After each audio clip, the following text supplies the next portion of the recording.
Confirm live. Okay, thank you. It's 1 o'clock, so I will start the meeting. So I have to start by reading out a notice. I am obliged to inform you that this meeting is being live streamed and recorded. Members of the public are able to hear and view the papers displayed during the broadcast of the meeting. This meeting is being held using remote technology, and should any Cabinet members experience technical difficulties during the meeting, they should immediately contact the telephone number previously provided. Councillors are requested to mute their microphones unless asked to speak. The chat function may be used to indicate a desire to speak. As leader, I will interpret the Council's existing standing orders in light of the requirements of remote participation, with advice from the monitoring officer prior to making a ruling. At the start of the meeting, I will ask members of the Cabinet to confirm their presence and any interests. I will ask everyone that speaks during the meeting, including members of the Cabinet, group leaders or officers, to introduce themselves before they speak. Right, thank you. So item 1 is apologies, and I believe we have apologies from councillors David Minery and Steve Davenport. So we move on to item 2 and 3, which is the roll call and notice of any disclosable pecuniary interests. So I will call out each name as we've previously done and just answer present. And you don't need to say if you haven't got any interest, just if you have got interest, state them. So Gwilym Butler. Present leader, no pecuniary interest, thank you. Lee Chapman. Lee's not with us yet by the look of it. Steve Charmley. Yeah, present leader, nothing to declare. Dean Carroll. Present leader, no interest to declare. Steve Davenport has sent his apologies. Robert Macy. Present, no interest to declare. David Minery has given his apologies. Leslie Picton. Present leader, nothing to declare. Ed Potter. Present, nothing to declare. Thank you. And I'm clearly present and have nothing to declare. The group leaders, Roger Evans. Roger Evans present, no pecuniary interest to declare. Alan Mosley. No, right. Pauline D. Present. Right. And then members who are attending to ask questions are Councillor David Turner. Can you confirm you're present? I'm present. And Councillor David Vasmer. Present. Okay. Officers in attendance, Andy Begley. Present. Karen Bradshaw. No. James Walton. Present. Claire Porter. Present. Michelle Leith. Present. And I know Amanda Hollyoak's here because she's doing all the technology. Mark Barrow sends his apology, and I think the other officers likely to be present are Steve Brown. No? Present. Oh yeah, Steve's there. Tim Smith. Present. Ian Kilby. Present. James Willocks. No, I hope he will be soon because we've got some work for him. Right, so that's in theory all of the members and officers present. So I'll move on to item. Sorry, can I just say I'm in attendance as well, Karen Bradshaw. Apologies for coming in late. Sorry, Karen. Right. We've noted you here. Thank you. Right, item 3 are the minutes. So I move that the minutes of the Cabinet meeting held on the 20th of September 2020 as circulated with the agenda papers be signed as a correct record. And I'm going to ask Steve Charmley, the Deputy Leader, to second that. Yeah, happy to second, Leader. Right. Any comments on the minutes from anyone? Right, we'll accept those then as a true record. We move on to item 4, public questions.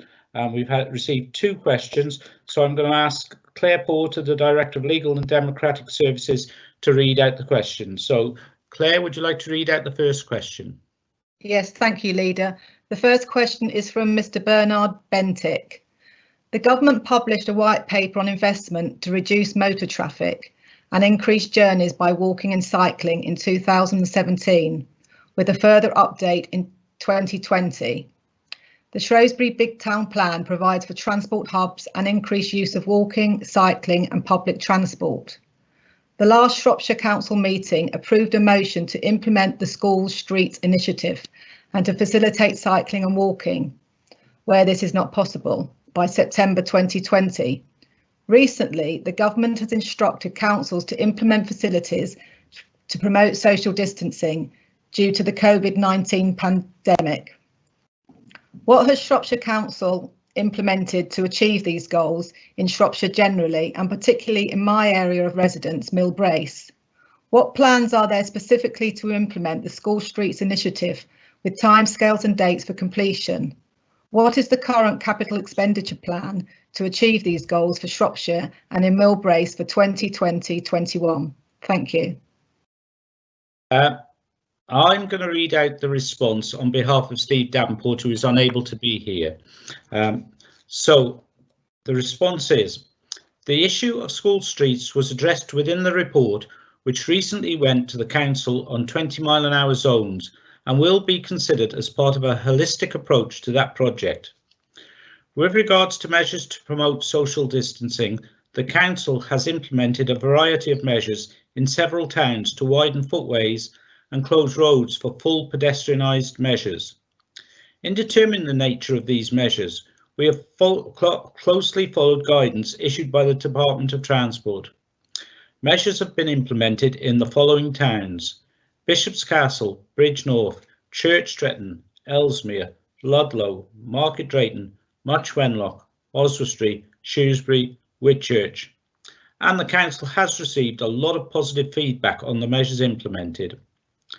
A final capital expenditure or programme for walking and cycling measures have not yet been set this year, as the council is awaiting the result of a significant bid to government for a pot of additional funding made available to support these measures for delivery this year, and so may be subject to change. There is currently no capital expenditure planned to achieve these measures in Mill Brace in 20-21. Right, thank you. So the next question is from John Box. Now, Claire, are you going to read that one out? Yes, thank you, Leader. As you say, this is from Mr. John Box of the Shropshire Wildlife Trust Honorary Conservation Advisor. I would like to congratulate Councillor Picton and Claire Featherstone and her colleagues, both for their foresight in initiating the recent programme of designating local nature reserves and for their determination to get their first phase of LNRs designated during these for us all. These new designations will add to the suite of excellent local nature reserves already designated in Shropshire. Local nature reserves are very important places for both people and wildlife and allow residents to get involved with wildlife at first hand. The paper on LNRs for Cabinet deals with the situation in respect of a further four sites which could be proposed as LNRs in the future. Severn Valley Country Park and Erdington Quarry where completed management plans are awaited before designation can be pursued, and Monkmoor and Copthorne Park, which are listed for transfer to Shrewsbury Town Council. What indicative timescales are envisaged for these four potential LNRs? Thank you. Right, thank you, Claire. I'm going to ask Councillor Leslie Picton to respond. Leslie? Thank you, Leader. Yes, I'd like to thank Mr. Box for his very positive support of this. The process for designating local nature reserves can be really time consuming, and with visitor numbers pretty much having doubled since March, to be honest, we have been making all our efforts around keeping our parks safe so that everybody can enjoy them. But I'm sure Mr. Box will be delighted because we're looking to bring further areas into local nature reserve status in 21-22, so the next financial year basically. Right, thank you very much, Leslie. Right, so we move on to item 5, which is questions from members. 2 members have submitted questions. The first question is from Councillor David Turner. David. Thank you, Leader. Cabinet agenda item 13 seeks support. This is David Turner, member for Much Wenlock. The Cabinet agenda item 13 seeks support for a draft response to the government's white paper, Planning for the Future. Developers frequently cite a time-consuming and challenging planning system for negotiating down community infrastructure levy and Section 106 contribution. I'm a capitalist and I market, but I also have a duty as a representative of my residents to ensure that their voice is heard and they can access good quality homes across a range of tenures. Whilst not perfect, we have a planning regime that works, although not as swiftly as some would like. Whatever they say, house builders' primary responsibility is to their shareholder, not their customers. So, if they're able to catch the ear of ministers, they will endeavour to cut out the time-consuming and expensive part of their product delivery. Why shouldn't they? There were reports a few years ago that over 600,000 house plots were in the largest house builders' land banks. Spurred by this, I've looked at the pre-COVID financial results for 2019 of 3 of the UK largest banks. First had a short-term land bank of 76,000 plots and a strategic pipeline of 127,000 plots. They claim 15,520 legal completions in 2019.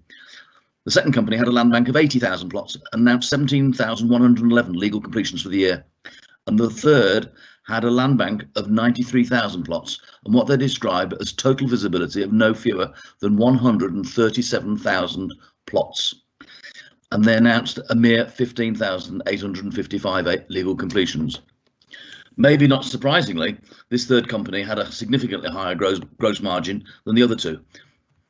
There is a school of thought that the national house builders build homes at a pace that allows them to maximise their profit.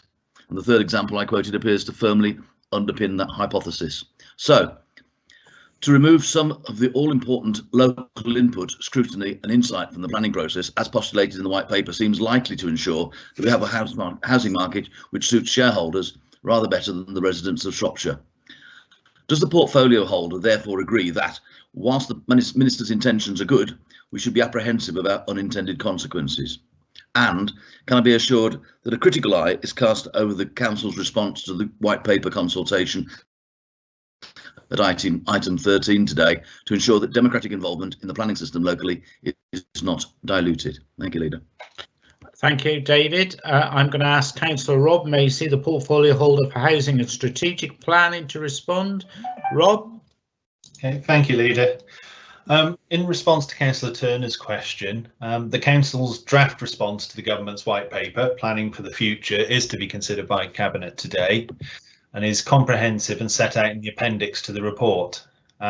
Whilst there are a number of the proposals are transformational and progressive, such as a move to leaner processes, data-driven solutions for applicants and stakeholders, a drive to raise design quality for new housing, more emphasis on meeting the challenge of climate change and community engagement in the production of area design codes, the underlying assumptions for other proposals could be more challenging for Shropshire, such as the new methodology for calculating the housing requirement, changes to the way the local plans are produced and the timing, the concept of automatic planning permission in growth areas and potential impacts on engagement, proposals to reduce the flexibility to agree determination times with applicants for planning applications, and changes to the way infrastructure contributions are made through a new levy where payments would only be received on completion rather than compensation.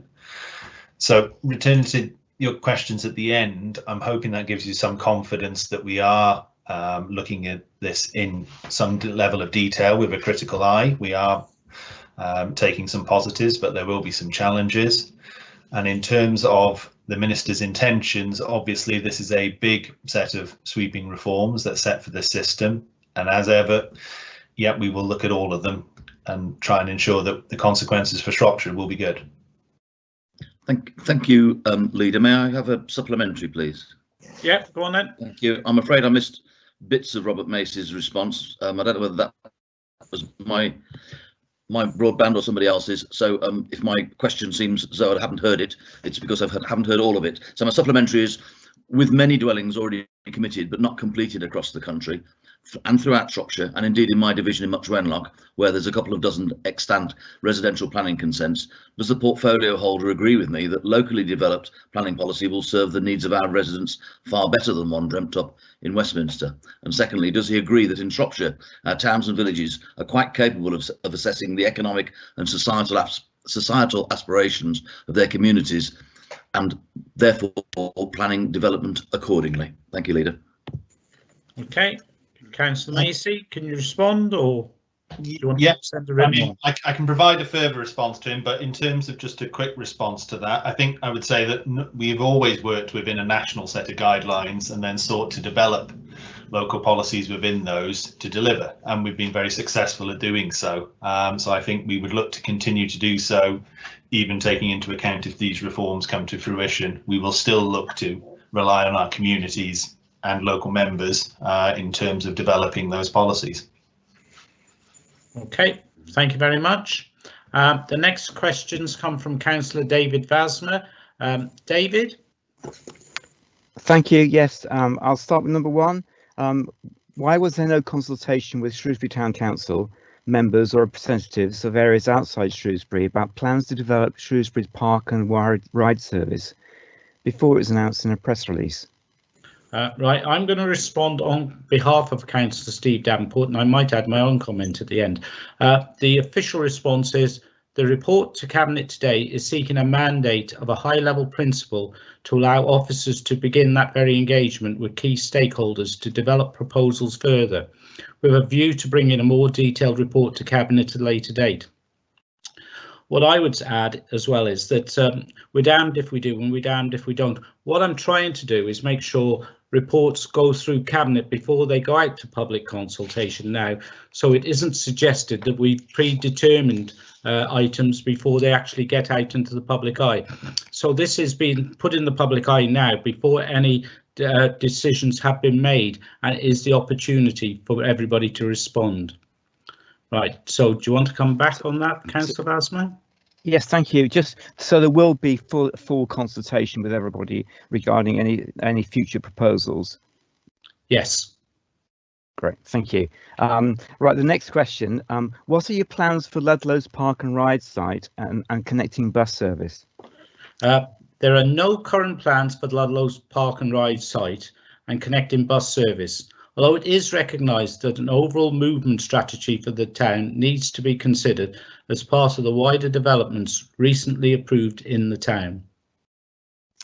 Thank you very much on that reply. Can I just say that the immediate issue I think there is one of security, and the Park and Ride site there is arguably one of the worst in the UK and certainly in need of investment and attention. And I wonder if the leader can give an assurance that the immediate issues of security with people using it as a racetrack at night is looked at to immediately. I will commit to look into that myself. Thank you.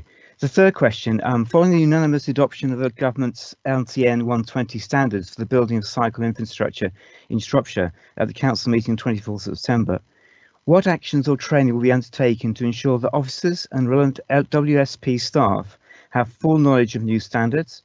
Will the Shrewsbury Integrated Transport Package (SITP) works be revised to incorporate these standards? And when can we expect a project to be put forward by Shropshire which is fully compliant with the government's new standards? Right, thank you. The response is as follows. A workshop is planned for council and WSP staff to brief them on the new standards. Where appropriate, staff will be considered for future formal training to ensure that skills and knowledge meet the required level.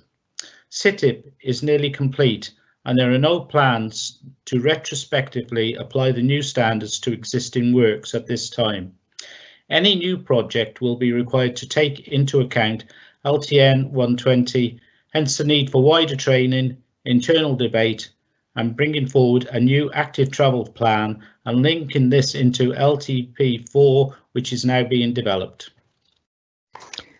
Thank you, leaders. Just one little point. WSP, in actual fact, I think were involved in the production of the LTN 120 standards. So I hope that they will have a direct link to those who actually put it into effect. I'm sure they will. Right. And I think there was one more question. No, Leader, that's a typo error. It's a repeat of the first question. So thank you very much. Right. That's all. Okay, then. Thank you very much. So we move on to item 6, scrutiny items. I understand there are no scrutiny items. So we now move to item 7, new cultural strategy, vibrant Shropshire, independent by nature. So I'm going to invite Councillor Leslie Picton as portfolio holder for culture, leisure, waste and communications to explain the purpose of the item. Councillor Leslie Picton. Oh, just make sure I'm not muted. Thank you, Leader. Delighted to present the draft cultural strategy, as you say, entitled Vibrant Shropshire, Independent by Nature. This strategy is the culmination of many months' work from our officers and also from our partners and stakeholders across the cultural sector. And I'd like to take this opportunity to place on record my thanks to all those who have developed this excellent document. This strategy does not have a shy vision, and it certainly does not lack ambition, but with the wealth of individuals and groups and organisations that call this county their home, I know that both vision and ambition are eminently achievable. Much has changed since the last strategy was published in 2010, and the current pandemic has certainly focused people's minds as to what is important, and especially what they have missed. People have re-evaluated their priorities, and you only have to look at some of the messages we have received since many of our facilities have reopened to realise just how important culture is in its many forms, and it's important to people's physical and mental health. This strategy will raise the profile of the exceptional cultural assets that we have in Shropshire. It will identify gaps, clarifying opportunities to improve health and well-being, community cohesion, the local economy and environment, and bring together partner organisations with similar goals, encouraging more coordinated, cost-effective approaches. It certainly does not attempt to duplicate other plans and strategies, but will link to them where appropriate. For Shropshire Council, this cultural strategy will sit above all the many individual service plans that are being produced across the culture, leisure and tourism service. It will also help the sector to help us achieve our corporate objectives. However, this document is not just about internal use, and it's not just for one particular sector either. This is a document for all and can be used by anyone in Shropshire's cultural sector to support new project development, raise external funding, raise public awareness, help networking and partnership approaches, and share resources. I really hope that Shropshire residents, town and parish councils and all the many and varied cultural organisations will take place in the consultation and make this document their own. I move the report and the recommendation to seek approval for the draft cultural strategy to be published for public consultation from mid-October. Thank you, Leader. Thank you, Leslie. I'm going to ask Councillor Rob Macy to second this. Rob, are you there? Thank you, Leader. Yeah, I'm happy to second. I'd just like to echo the portfolio holders' thanks to the partners and stakeholders. It's clear in the paperwork for today's meeting how much time and effort and how wide this has gone for their involvement. And I'm confident that it gives our rich vein of culture in the county a good positive basis to go forward. So I'm looking forward to seeing the response to the consultation. Right. Councillor Roger Evans wishes to ask a question. So, Roger. Thank you, Peter. Can I endorse the comments that Rob has just made? It is a good paper. I think it recognises many of the things that we all like and want for Shropshire. But there is one small question, and that is on page 9 under 4.1. I noticed there's a note about money. And can I and we be assured that there are no significant reductions in the areas covered by this report planned or being looked into, please? Significant reductions in finances where it is specifically mentioned there, because it is a good report. We do need to take it forward, and it highlights what we need in the present crisis, as well as the contribution it makes towards the Shropshire's economy. Thank you, Peter. Leslie might wish to add something, but as far as I'm aware, there is no threat to any of the finance in this area at the moment. but we live in a strange world at the moment, and I can't promise everything forever. But as far as I'm aware, there are no threats to the finance involved in this. I don't know, is that, Leslie, would you agree with that? Yes, I mean, I would have answered the question in exactly the same way as you, Peter. There is no current funding reductions being looked at, but as you say, we're in very strange times. The cultural sector has always been extremely resilient, but we do realise that, you know, this is probably about as low a funding base as it can possibly get. So hopefully no is the answer, Councillor Evans. Right, okay. Councillor Pauline D wanted to make a comment. Pauline? Thank you, Leader. I've noticed on the cross-cutting themes, and I welcome this report about young people's skills and learning. And I would please ask that you ensure that the young people, whether they be at youth clubs or scouts, guides, whatever, and any other organisation with young people, they are consulted very strongly, because they have a lot of opinions, and I think with the worrying with the COVID and crisis, there's been a lot of young people, I think their mental health has suffered, and I think it will help them to engage in what's needed for the county. Thank you. Leslie, do you want to respond to that? Yes, thank you. Thank you very much, Councillor D. One of the things I would ask is that, you know, through every member has access to different youth organisations. You're so right, Pauline. It's so important that we consult with our young people. There's already been quite a lot of comments coming in from youngsters involved in lots of the arts projects that we've been doing. So what I would say to members is, if you've got a group in your area that you know about, please let us know, and we will make sure that we consult with them in some way. Thank you, Pauline. Okay, right, now that's been moved and seconded. I've got nobody else indicating. I did indicate I'd just like to speak, Peter. I don't know where it's got to. All right, carry on then, Alan. Alan Mosley, leader of the Labour Group. Excellent report, Leslie. Thanks very much for it. And it is aspirational, and it is well thought out, and offers an holistic, comprehensive programme.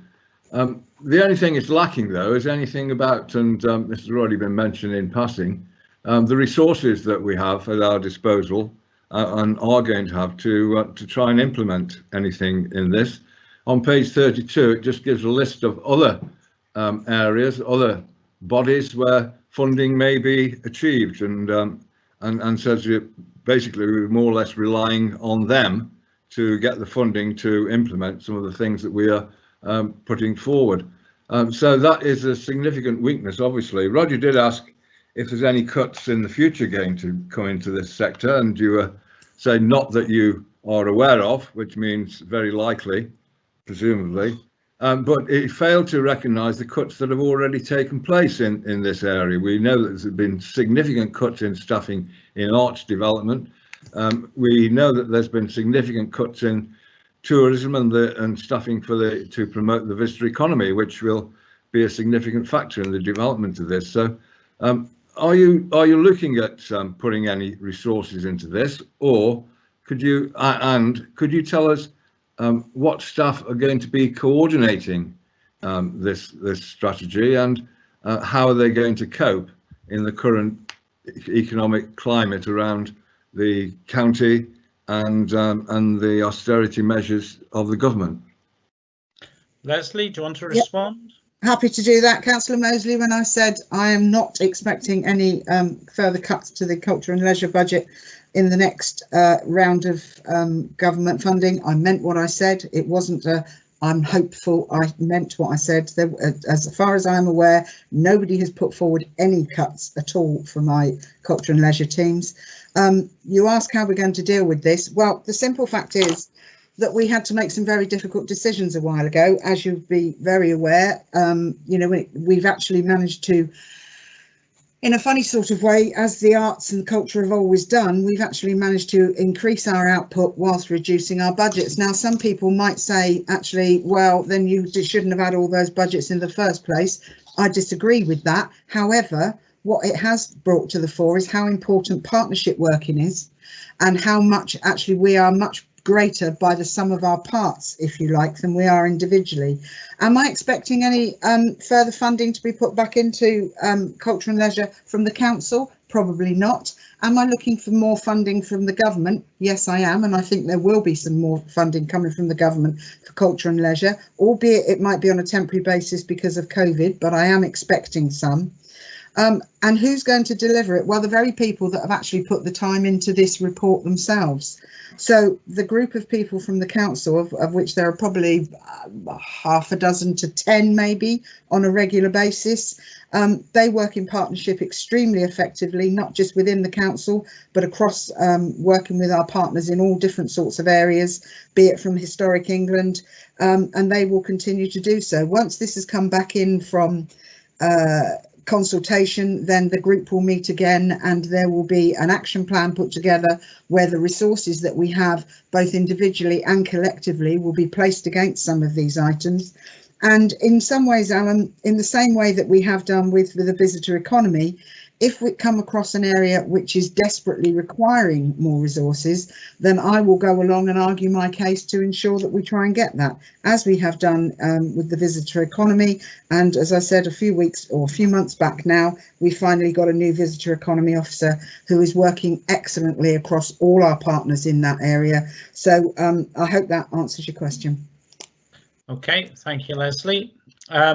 Now, the recommendation is the Cabinet agrees to the draft cultural strategy, Appendix 1, being published for public consultation in October 2020. Now, I'm going to assume, because that's been moved and seconded, that everybody agrees with that, unless somebody comments in the next few seconds.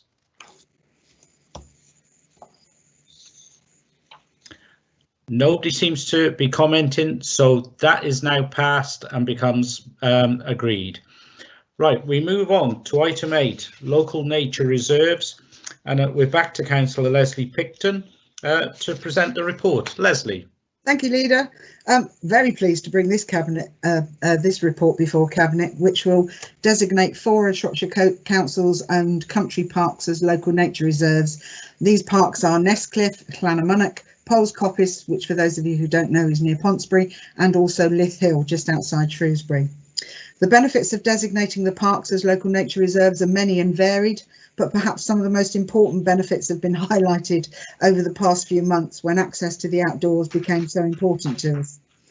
As I said before, there is no doubt that the pandemic has reinforced how vital green space is to our daily lives, and visitor numbers to our sites across the county have rocketed, with Severn Valley Country Park and the Mere at Ellesmere seeing double the visitor numbers of 2019.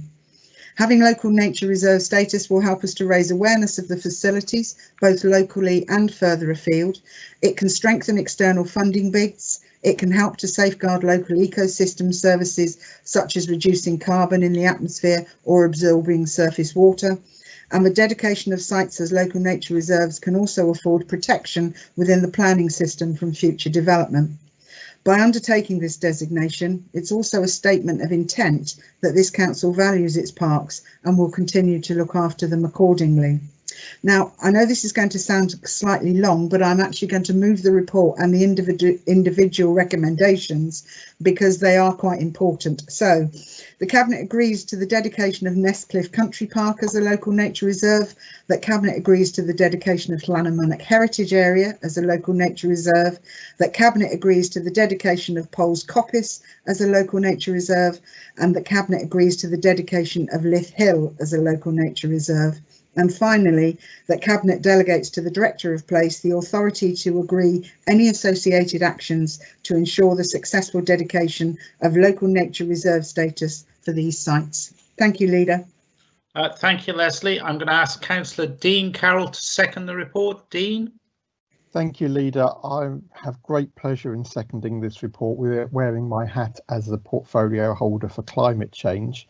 As we all know, it's not just a climate emergency we're in, but also an ecological emergency, and biodiversity and the protection of biodiversity is extremely important. This is an important and very positive first step with these 4 sites, and I was very excited to hear the response Councillor Picton made to the question from the Wildlife Trust earlier about future sites as well. So I enthusiastically and wholeheartedly support these recommendations and formally second. Right, I've got Councillor Roger Evans would like to ask a question. Roger? Thank you, Peter. It's not, well, it is part of a question, but also a comment, especially as one of the local members who is mentioned in the report as Lithill Park geographically forms a substantial part of the area that I represent. Welcome this report, fully support it, and especially the last bullet point on page 143, where it says that local nature reserves can afford protection within the planning system from future development. So yes, we do need this. They do need to be adopted, and yes, I would urge that any others that can put forward more places like this forward for adoption, please do so, and urge all staff and those involved to work towards that goal. Thank you. Okay, so that's been moved and seconded. It's been read out already. So has anybody else got any other comments to make? Right, if there's no further comments, I'll give everyone a few seconds to indicate any differently. But if nobody indicates in the next few seconds, we'll accept the reports and agree it. So I'll give everybody a few seconds just to make sure everybody's happy. Right, there's no response, so that report is accepted and agreed. So we move on to item 9, residential and nursing beds, review of commissioning arrangements and setting of standard fee rates. And I'm going to ask Councillor Dean Carroll to introduce the report. Dean. Thank you, Leader. This is a fairly technical report that goes into quite a degree of detail about various charging rates. The importance of this is in how we manage and steward the market for residential and nursing care beds. What has been seen quite a long way in the past here, but certainly still very much a live situation in other local authority areas, is where the council does not take the step of laying out these schedules of charges in advance, then the market very much sets their own charges, and these tend to skyrocket, leading to increasing demands. The point that we've arrived at in consultation with the market and providers is one that we believe is very reasonable and acceptable. The market, over 80% of the market, accepts as reasonable and acceptable, that it is very competitive rates compared to some of our statistical neighbours who also publish these rates of these schedules of charges, and partly that is down to the high level of demand that we have in Shropshire.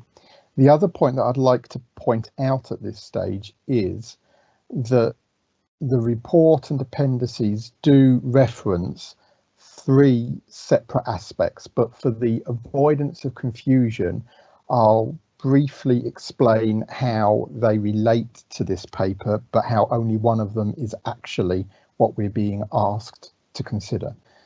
What the 3 aspects that are referenced are the schedule of charges for placements in residential and nursing care homes. That is what we're being asked to consider today.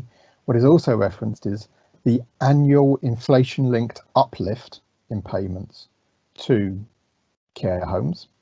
And thirdly, a pilot scheme that was run that was aimed at investigating still greater and more efficient methods of market stewardship and market management by the local authority. Now, I would caution members against oversimplifying these 3 aspects by attempting to net one off against the others, because whilst they are interrelated, they are very much not interdependent. Each is a separate aspect on its own, but are provided to give the context and the background for the requests in this paper. I have anticipated what may be some questions and in order to help members and to help the debate, the main question, the main point of challenge that we've been provided in through the consultation has been around legacy placements, where there are some individuals who have been placed in residential or nursing care homes for a long period of time, and where the weekly payments are substantially below what the new schedule of charges will be from the 1st of April. And in those cases, through the process of annual uplift, we have taken the decision to increase those payments to a minimum of £450 per week. Now that affects those previous placements.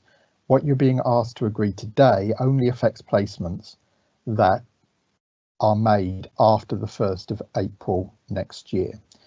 Our long-term ambition is to bring all existing placements up to the same comparable levels through a stage of annual uplifts over the next few years. We're probably talking 3 to 4 years that we would be looking to do that. And the reason that we are doing that is all about the viability and stability of the social care market, which is such an important factor in the council's considerations, and to make sure that we are paying enough that the care home providers can provide a good level of provision for the Shropshire residents that are placed in there.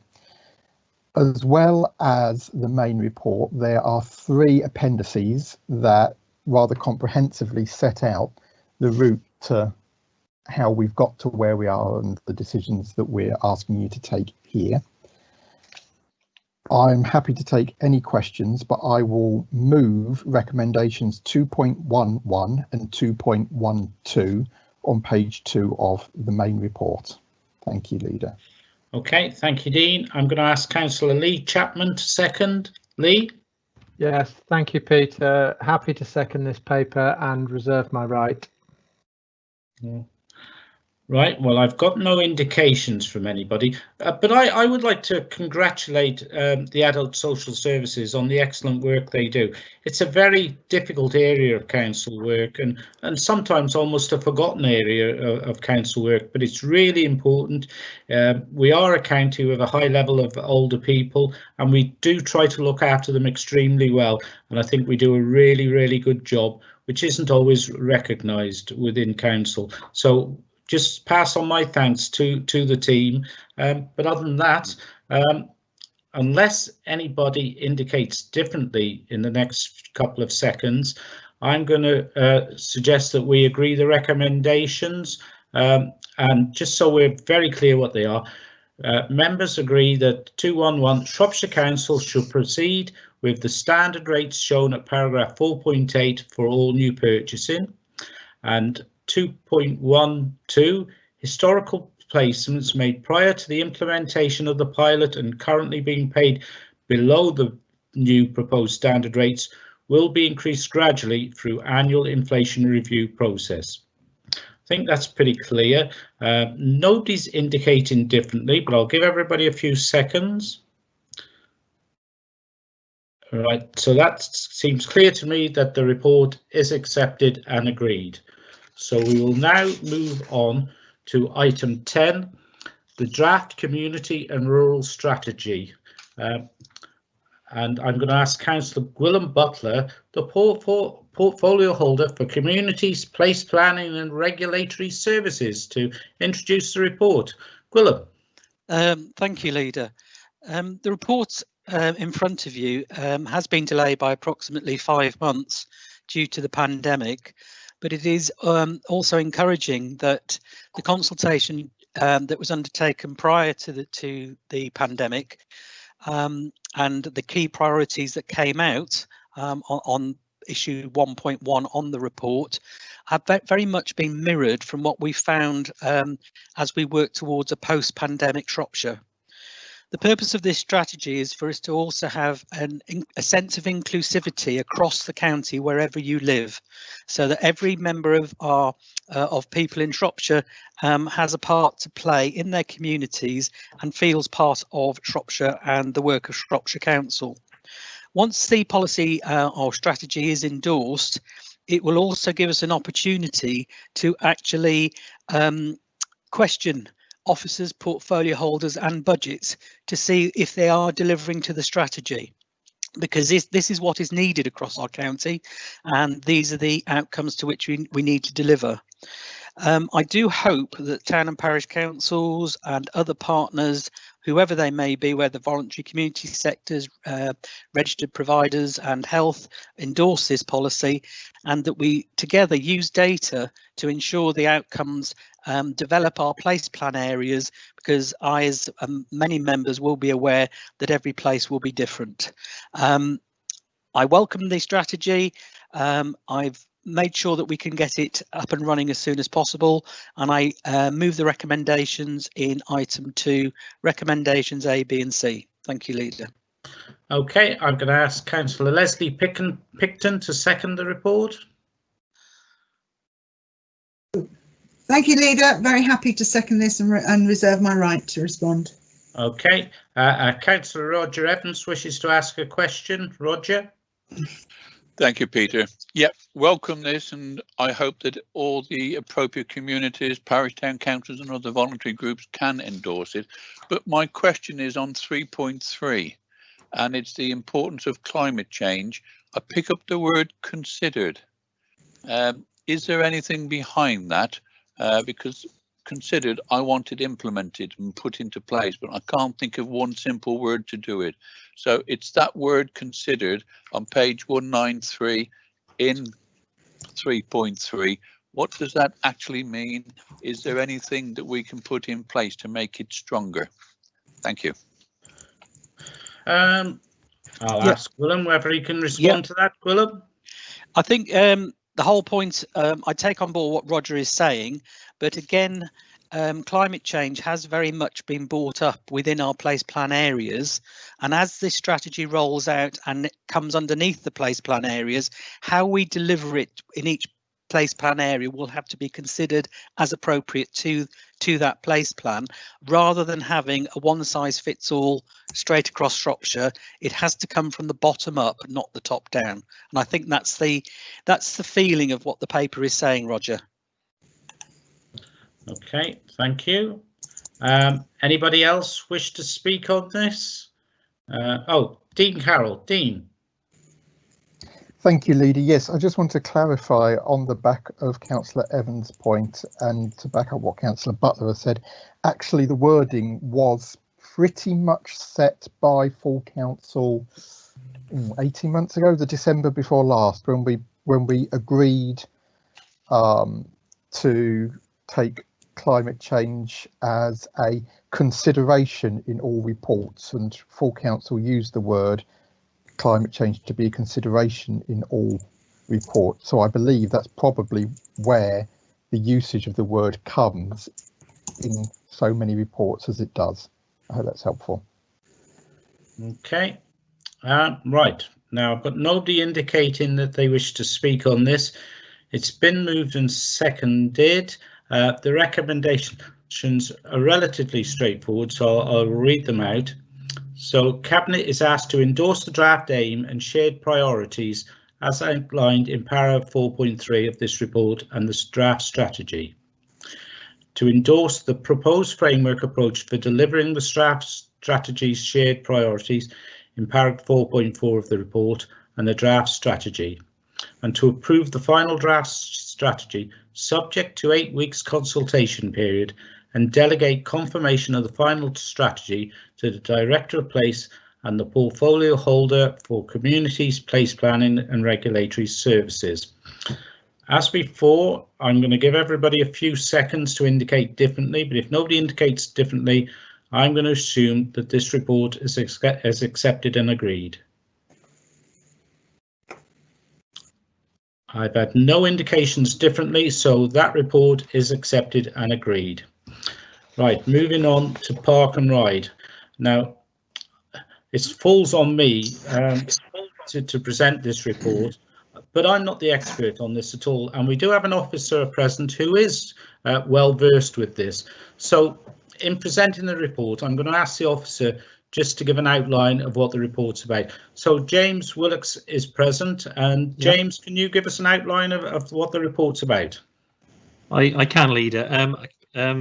Unfortunately, my image isn't working at the moment, so hopefully you can all hear me because I'm mobile. Yeah. So the report itself is based on looking at the current park and ride service, which was created back in 1994, and looking at how we can potentially transform that into a modern service that can provide better links to all the strategic key locations we've got in Shrewsbury. But also enable passengers to interchange within the town itself. So we probably all know that with Park and Ride at the moment, let's just use Meal as an example, on its way into town, it tends to not stop anywhere, and it tends to just stop in the middle of town itself. When we've done some research on some of the best practice in the country, it's pretty clear that if we're going to have Park and Ride transform into a service that works beyond the current period of time, that it needs to do more than it's doing at the moment, and that key is connection. So you will see from some of the appendices in the report, Leader, that there's a connection map marked Appendix B, which very much looks like the London Tube map. And the ambition there of the vision is to work towards a system that allows people to interchange in the town centre at all of the Park and Ride stops, to gain access to one of the other Park and Ride services to go to one of the key locations on that map. For example, one of the key locations for everybody travelling into Shrewsbury and living within Shrewsbury is the hospital itself. Now, at the moment, access to the hospital through the transport system is challenging, especially challenging if you're coming long distances and the bus that you need to catch up to the hospital isn't at that particular time. So we're looking at a system that actually you can come into the town centre, you can jump onto the Park and Ride service, and you can get up to the hospital straight away, clearly defined, as you can see from some of the other appendices, colour-coded services. But we're at that point in time, we've got an ambition, we've got an aim, got a vision that you can see in the document itself, and we're coming to Cabinet today to ask for that mandate that the Leader mentioned earlier in the reply to Councillor Vasma, to undertake the key work that's involved to identify how this vision could look, this ambition in reality. Come back to Cabinet at various points, as you can see from a number of the recommendations, working on finance and the capital involved, to come back to Cabinet with various reports along the way to say how we're proceeding, but also to launch a full consultation with the public and those important stakeholders that would be the hospitals themselves, bus users, Shropshire as well. So hopefully that lays out our ambition. There's lots of work to do, and this really is now looking for that mandate from Cabinet and support to take forward all the work that's necessary to realise that vision and shape it based around people's views. Right, thank you, James. I'm going to ask Steve Chalmley to second this. Now, we have been having a few technical problems, so Steve might not be aware that I'm going to ask him to do this, but I'm sure he'll formally second it, if nothing else. Steve? Yeah, more than happy to second that, Leader. It's a good paper, fully support it. And as James is fully aware, it's something we're looking to replicate in Oswestry through the future Oswestry group, albeit on a smaller scale. Okay, thank you. I've got Roger Evans wishes to ask a question. Roger? Thank you, Peter. I picked up what the officer just said, but with the Park and Ride there, read a lot of it, agree with a lot of it. However, the word consultation doesn't appear, as I can see it. That word does not appear anywhere in the paper. So I'd like to know how it is going to be consulted on, because at this moment in time, the first member, or most members know about it, is when the press release landed about this paper coming to Cabinet. There has been a press release about electric vehicles and making electric Shrewsbury. There has been a press release about extended hours for Park and Ride. No briefings to members, no information being sent to members about it at all. But members are being asked questions by parish, town councils, voluntary community groups and all others about what is happening. and members have only got the press releases and this report to go on. I would like a briefing to be carried out to members, what is in the minds, where we are about alternate fuel for park and ride buses, what's happening about the bid that we put in for electric buses, and also the one of the appendixes shows the West Connect hub. Where is this? Will people who live in Shrewsbury, for example, be able to board one of these park and ride buses and buy tickets? At present, you can only buy a ticket at the place where you park your car, and then it's the return. So there are some fundamental principles here, and I would like to have a full briefing so that members can ask officers questions and maybe obtain answers so that they can answer the residents who are asking questions from and about this proposal. Thank you. Right, I have to ask you, Roger, if you've actually read the recommendations, because if you'd read the recommendations, 2.4 does say, subject to the outcome of a formal consultation, it is planned that the phased introduction of the Shrewsbury Connect transport model would start in 2020 along with the modernisation of the existing sites and the introduction of EV buses into the operation. Further reports to Cabinet will be required as the detailed assessments are completed. There's a long recommendation, and part of it does talk about alternative fuels. I wouldn't get too hooked up on electric at this time, because I believe hydrogen cells are the latest idea that are coming forward, and electric buses might not be the long-term answer, but there's a very detailed recommendation which does cover a lot of what you've just talked about. If I can come back, Peter, just a quick one. Yeah, I did miss that word, and my apologies to whoever wrote the paper that I did miss that word there, because it does seem as though it's being presented there. But can I say that, as I say, largely agree with it, but can I request that a briefing be laid on for members so that we can ask questions there and be better informed, so that we can answer questions on this? And I note the comment in the question about Shrewsbury Town Council do not seem to have been involved. I'm not sure whether they have or not, but I live near Shrewsbury. Park and ride is something that I advocate. I've asked questions about the Oxon Park and ride when that is starting up, and I'm being told it depends upon numbers and the other two park and ride sites, but there's been very little background information on this given out to members, and that's what I'm asking for. Thank you. Okay. In terms of the consultation, I'm a member of Shrewsbury Town Council. What I said earlier in the meeting applies. We're damned if we do and we're damned if we don't. We haven't done any formal consultation yet. This is the moment that kicks it off.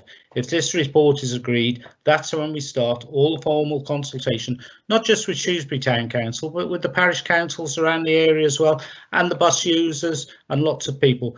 We have got lots of support from the bus users for this report. So I think, you know, we are doing things in the right order here. And you might find as we go forward, this will happen more and more. We'll bring the report to Cabinet and then we will go out to public consultation. Rather than talk around it in public first, let's get the formal decision that we're going to do the consultation first. So that's how we intend to tackle these things. Right, any members wish to comment?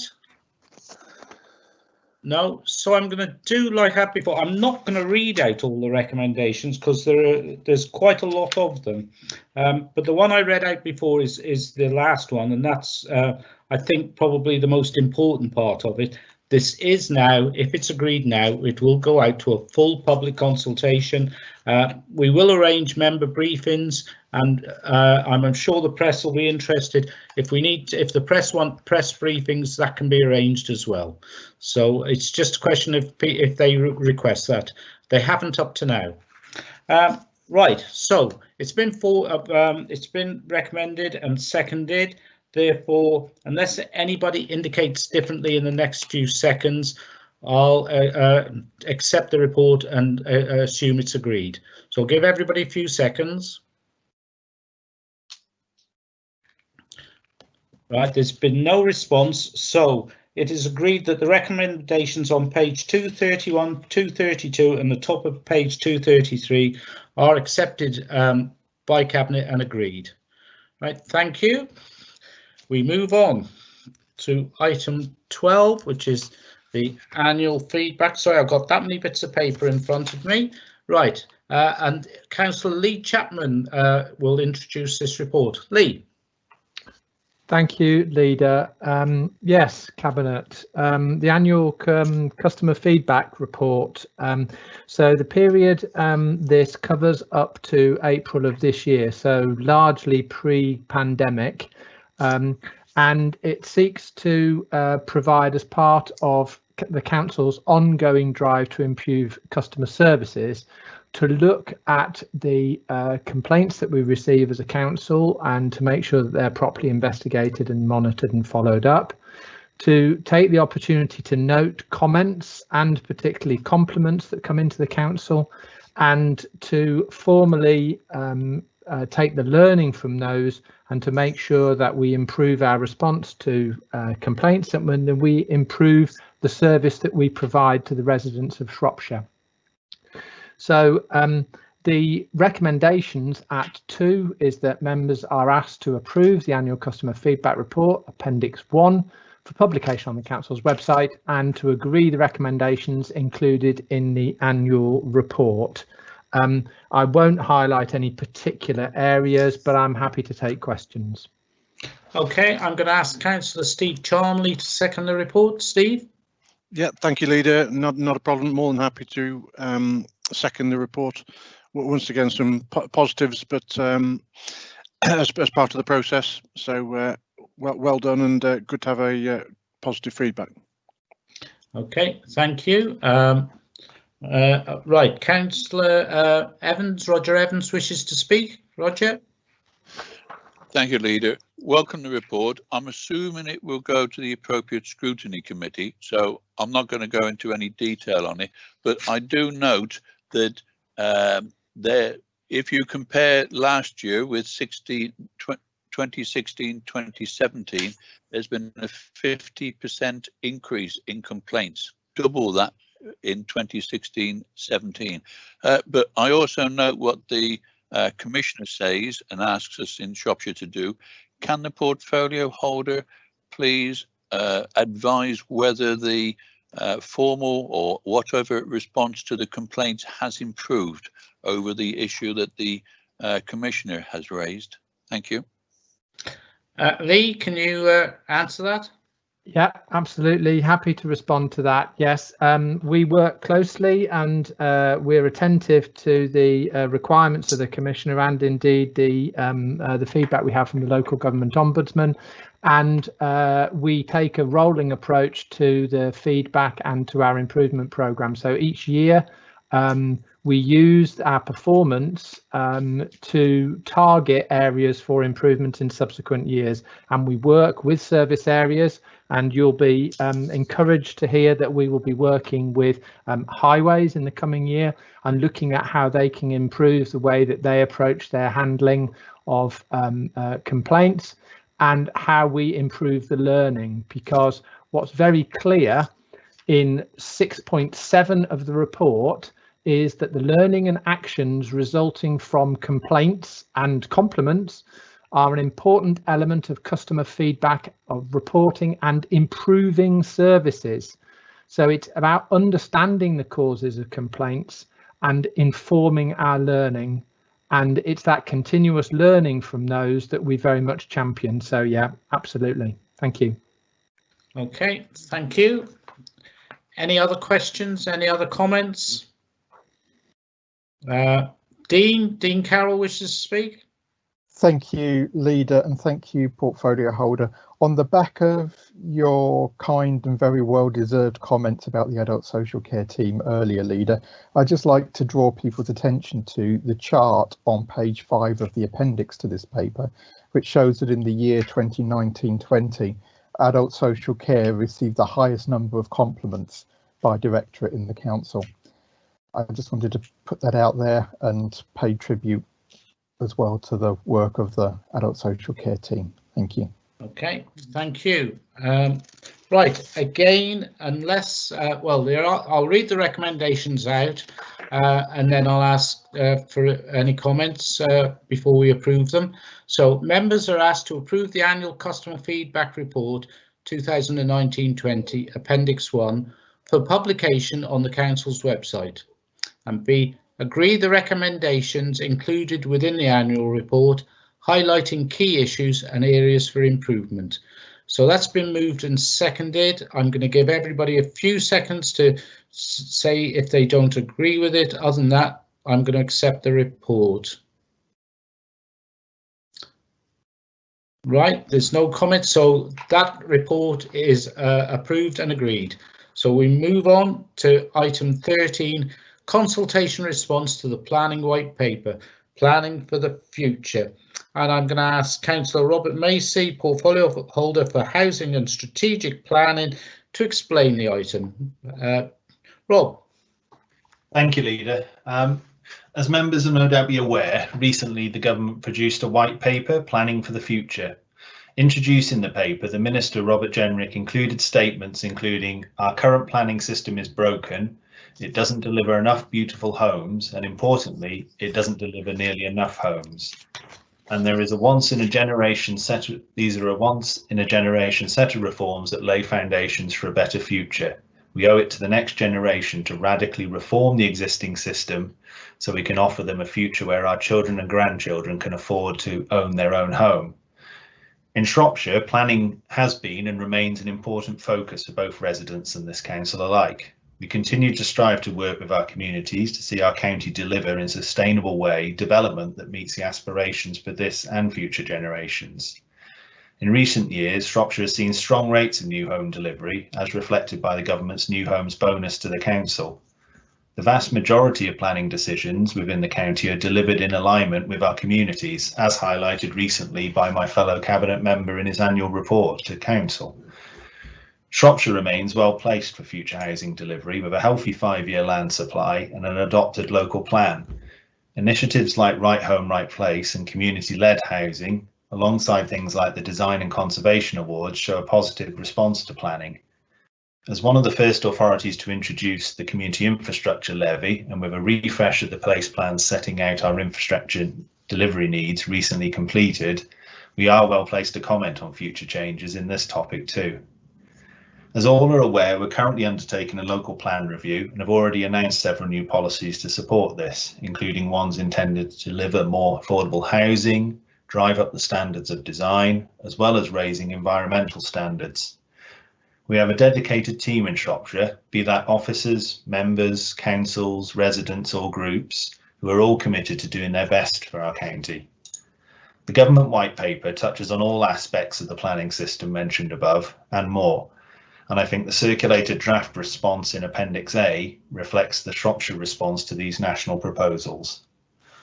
I'll reiterate just some of the identified positives and challenges for us in my answer to the member from Much Wenlock earlier, which was certainly some of the proposals are transformational and progressive, and that's a move to leaner processes and data-driven solutions for the applicants and stakeholders, a drive to raise design quality for new housing, more emphasis on meeting the challenge of climate change, community engagement in the production of area design codes, and the underlying assumptions for other proposals could in fact be more challenging for us.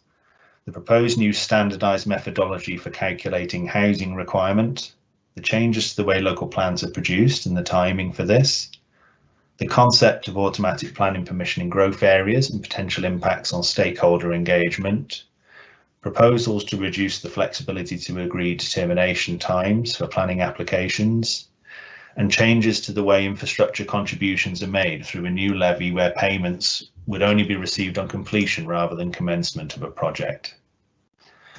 The additional recommendation I'd make to the report in front of you is that I would say in relation to question 16 of Appendix A, I'd recommend the removal of the paragraph starting with regard to proposal 15 through to the paragraph starting Shropshire Council. Shropshire is driving hard on environmentally friendly development and has seen a number of small scale wind turbines such as single turbines to support development in our rural community. However, it doesn't need many of us to think back too far to the proposals for large-scale wind farms in neighbouring areas and the required infrastructure that caused so much upset in some of our communities. I feel that the current policy that allows schemes to come forward subject to 3 clear conditions is the right balance to strike at this time. I wait to hear the comments and questions from others, but please be assured we want a planning system both nationally and locally that works to allow local decision making in Shropshire. With that, I move the recommendations with the addition of that further one. Thank you, Rob. I'm going to ask Councillor Gwilym Butler to second it. Gwilym? Thank you, Leader. Yes, happy to second and reserve my right. Thank you. Okay. Anybody got any questions? Roger Evans. Roger.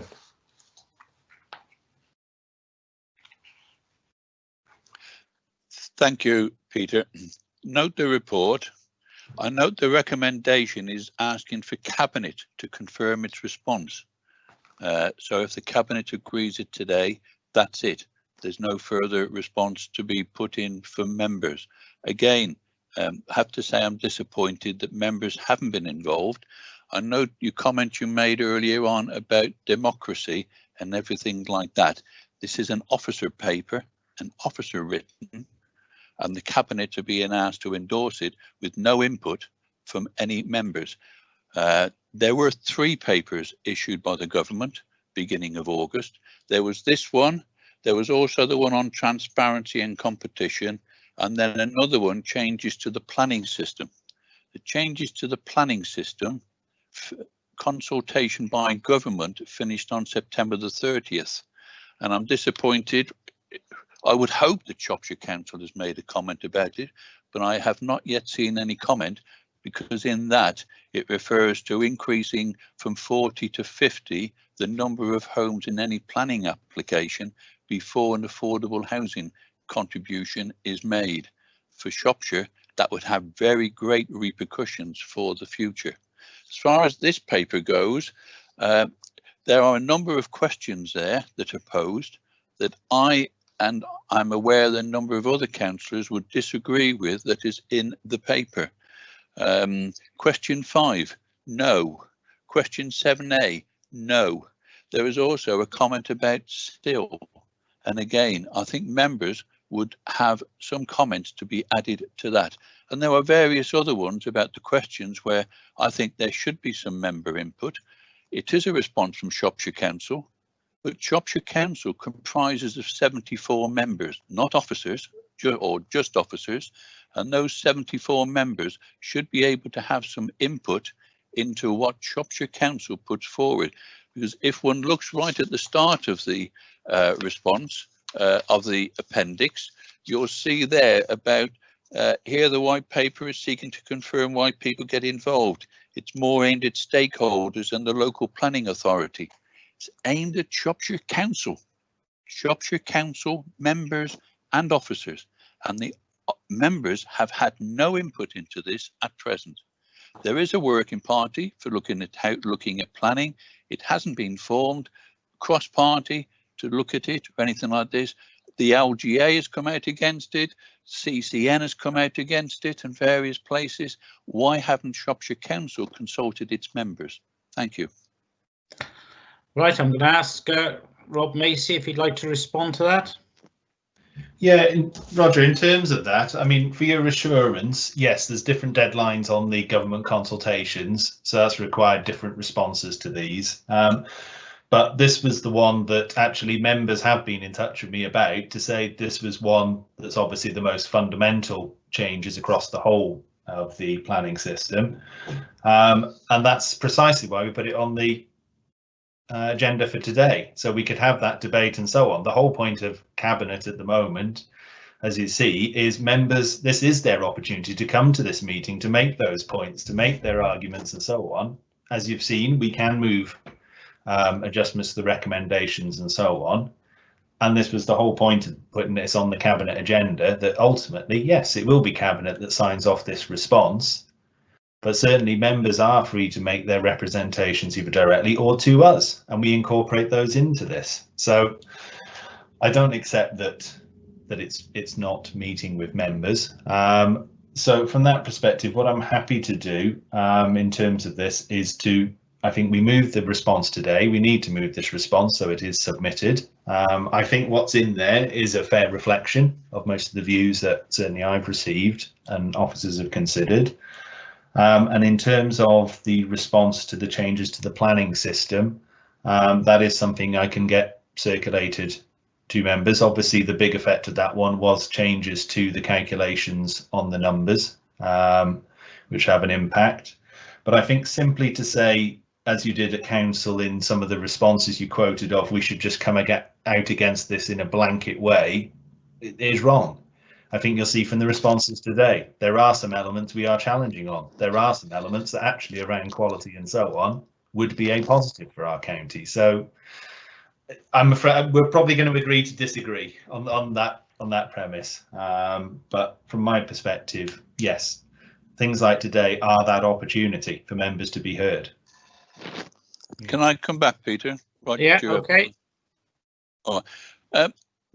I agree. There are some good things in the paper, and there are some things that and I'm sure other members would want to support.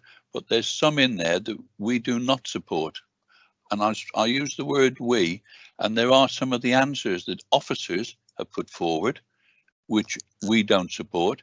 If we want to make a response from Shropshire Council, it should be on behalf of the elected members and officers.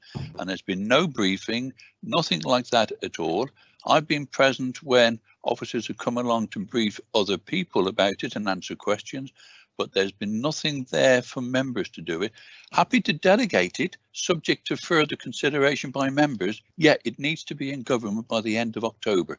But as it is today, it says those responses that are listed in the cabinet paper, that's it. There's no change to it at all. And that's where I'm really, really objecting to. Thank you, Peter. Right. Well, the reality is the constitution of the council does give cabinet responsibility for dealing with consultations such as this. And I would point out the report was published a week ago, and if you'd had anything that you really wanted to input in it, there was nothing to stop you writing emails or even letters to us to actually explain which points you'd like to change. You have had the opportunity. It's been a week and I haven't had an email from you at all. And you're not usually shy in making your opinions known, Roger. So, you know, you really, you know, I don't agree with what you're saying. You really could have submitted a paper with a response if you'd wanted to. Can I, one last time, Peter, may I? Yeah, yeah. All right. Officers have received responses from me. They've received responses from many parish councils. There's no mention of that at all in it. It's just the officer's response in it. So, yeah, I have responded verbally mainly to officers, but they are aware, and I think from other councillors as well.